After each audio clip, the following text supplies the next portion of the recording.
এবার আমরা ফ্রন্ট পেজে কিভাবে ইমেজ ইনসার্ট করতে হয় অর্থাৎ ইমেজ নিয়ে কিভাবে কাজ করতে হয় সেটি দেখব। আমরা HTML এ ইমেজ আনার জন্য বিভিন্ন কোড লিখেছিলাম। দেখুন ফ্রন্ট পেজে কিন্তু সে ধরনের কোনো সমস্যাই নেই, খুব অনায়াসই আমরা যে কোনো ধরনের ইমেজ আমরা ইনসার্ট করতে পারি। তবে তার আগে আমাদের অবশ্যই মনে রাখতে হবে যে আমাদের যে রুটে আমরা ফাইলগুলো রাখবো সেই রুটে আমাদের ইমেজগুলো এনে রাখতে হবে, তাহলে আমাদের কোনো লিঙ্কিং গ্যাপ থাকবে না। আমরা ওয়েব পেজ নামে একটি ফোল্ডার করেছি ড্রাইভে। আমরা ওয়েব ডিজাইন যে ফোল্ডারে আমরা আমাদের ওয়েবের ফাইলটি রাখবো, মূল ফাইলটি, সেখানে আমাদের ইমেজগুলো আমরা এনে রাখবো। আমরা এখানে কিছু ইমেজ এনেছি দেখুন।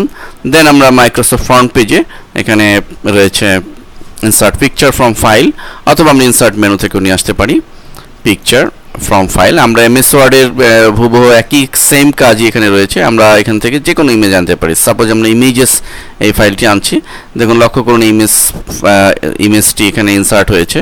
আমরা একইভাবে আরেকটি ইমেজ আনতে চাইলে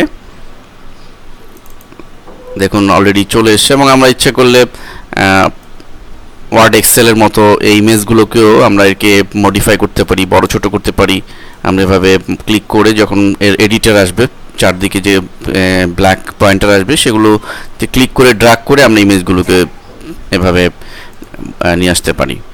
এবং এক্ষেত্রে আমরা বড় কোনো ইমেজ যদি আনি, দেখুন আমি একটা বড় ইমেজ আনছি, এই ইমেজটি বড়, সো আমাদের এই ইমেজটিকেও একই পন্থায় এটিকে ক্লিক করে আমরা ছোট করে নিব, সাইজে রিসাইজ করে নিব।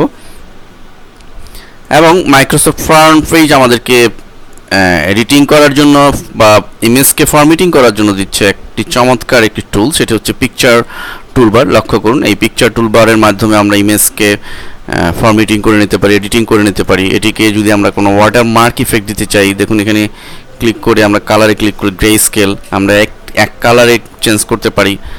এগুলো আপনারা জানেন, অফিস সফটওয়্যার যারা শিখেছেন এগুলো খুব ইজি কমান্ড, এখানে দেখানোর প্রয়োজন নেই। এবং এর ব্রাইটনেস কন্ট্রাস্ট আমরা